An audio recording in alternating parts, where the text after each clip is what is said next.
Hi guys!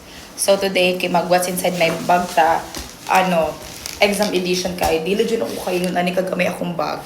So, kanigigan from TikTok. And I have Poco Collection Summer Edition.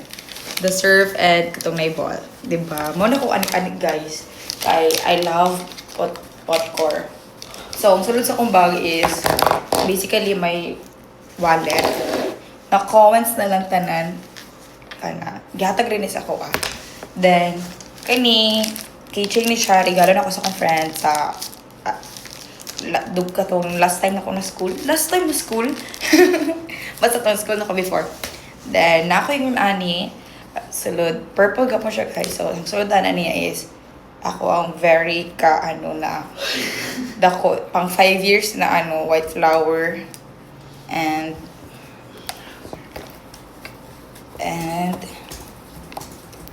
tara, it's an eye drop.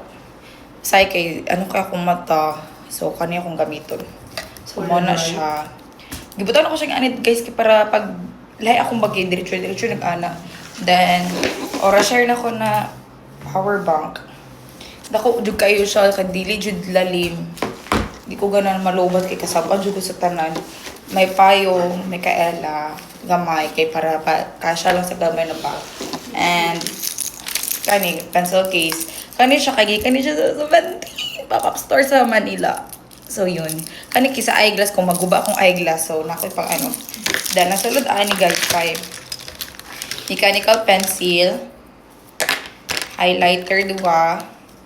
Tapos,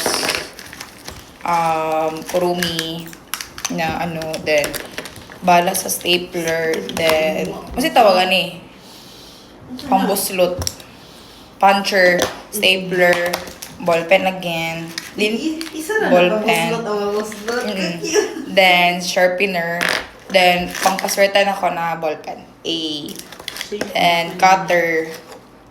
Pero kung favorite na ballpen, guys, kay wala dari, nahulog to siya, tapos natanggal ang kanyang, kalinis, so, yun, next na ko na kay tissue. Tissue. Tapos nakoy cord na anchor. The best kay ni siya na cord. Kaya dali ra kay ma-full ako cellphone. Then, reset ako. Mapalit ko og vitamins. Reset na ko. And then, duwa na siya. Kay, I have sakit. So, kailangan ako reset. Kay norot akong vitamins din.